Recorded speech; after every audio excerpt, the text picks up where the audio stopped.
আসসালামু আলাইকুম রহমতুল্লাহ। Welcome to Molla news TV. Molla news টিভির পক্ষ থেকে আপনাদের জন্য আরেকটি মহাগুরুত্বপূর্ণ আপডেট নিউজ নিয়ে আপনাদের মাঝে উপস্থিত হলাম।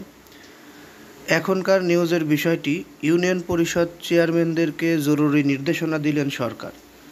সেই নির্দেশনাগুলো কি, বিস্তারিত জানতে আমাদের চ্যানেলের নিউজটি পুরোপুরি দেখতে হবে। তার আগে আমি আপনাদেরকে বলে রাখি, আপনারা যারা আমাদের নিউজগুলো দেখছেন একটু কাইন্ডলি একটি লাইক দিয়ে ফেলুন, কারণ আপনাদের একটি লাইকের কারণে আমার পরবর্তী ভিডিও বানাতে অনুপ্রেরণা যোগায়। আর আমাদের চ্যানেল থেকে পরবর্তীতে গুরুত্বপূর্ণ সকল আপডেট নিউজ পেতে চ্যানেলটি সাবস্ক্রাইব করে বেল বাটন অন করে রাখবেন। ইউপি চেয়ারম্যানদের নিজ এলাকায় থাকা নির্দেশনা।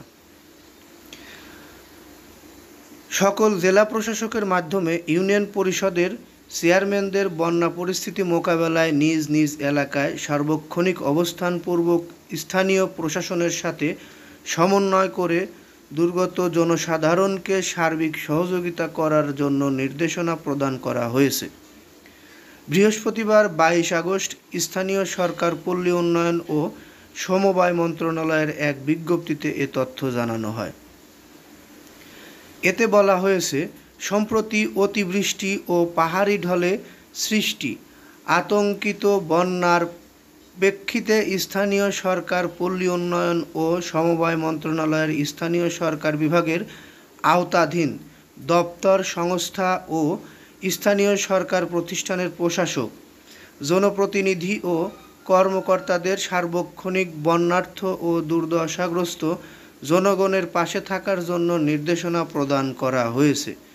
স্থানীয় সরকার প্রকৌশল অধিদপ্তর, জনস্বাস্থ্য প্রকৌশল অধিদপ্তর, ওয়াসা, সিটি কর্পোরেশন এবং ইউনিয়ন পরিষদের পৃথক পৃথক কর্মপদ্ধতি নির্ধারণ করা হয়েছে। প্রতিষ্ঠানগুলোর মাঠ পর্যায়ের সকল কর্মকর্তা কর্মচারীগণ কর্মস্থলে অবস্থান ও স্থানীয় প্রশাসনের সাথে নিবিড় যোগাযোগ এবং সমন্বয়পূর্বক প্রয়োজনীয় প্রস্তুতি গ্রহণ করবেন। স্থানীয় সরকার প্রকৌশল অধিদপ্তর LGED কর্তৃক আশ্রয় কেন্দ্র প্রস্তুত রাখা ও সারা দেশের সড়ক যোগাযোগ নিরবিচ্ছিন্ন রাখা এবং ক্ষতিগ্রস্ত সড়ক ত্বরিত মেরামত ব্যবস্থা গ্রহণ করা হয়েছে। জনস্বার্থে প্রকৌশল অধিদপ্তরের মাধ্যমে আশ্রয় কেন্দ্র প্রস্তুত ও আশ্রয় কেন্দ্র সহ বন্যা উপদ্রুত এলাকায় বিশুদ্ধ পানি সরবরাহ ও স্যালাইন ব্যবস্থা নিশ্চিতকরণে প্রয়োজনীয় ব্যবস্থা গ্রহণ করা হয়েছে।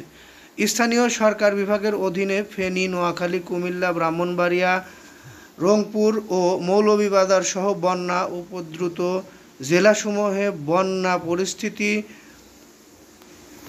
বন্যা পরিস্থিতি মোকাবেলায় জেলা প্রশাসকের কার্যালয়ের উপপরিচালক স্থানীয় সরকারকে আহ্বায়ক করে 3 সদস্য বিশিষ্ট মনিটরিং কমিটি গঠন করা হয়েছে।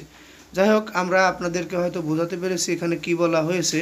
আপনাদেরকেও বলবো, যারা পারেন আমাদের দেশের বন্যায় যারা ক্ষতিগ্রস্ত হয়েছে তাদের পাশে দাঁড়াবেন। আর আমাদের চ্যানেলের নিউজগুলো ভালো লাগলে লাইক, কমেন্ট, শেয়ার করবেন। পরবর্তী নিউজগুলো আমাদের থেকে পেতে চ্যানেলটি সাবস্ক্রাইব করে বেল বাটন অন করে রাখবেন। এই বলে এখান থেকে বিদায় নিচ্ছি। আসসালামু আলাইকুম।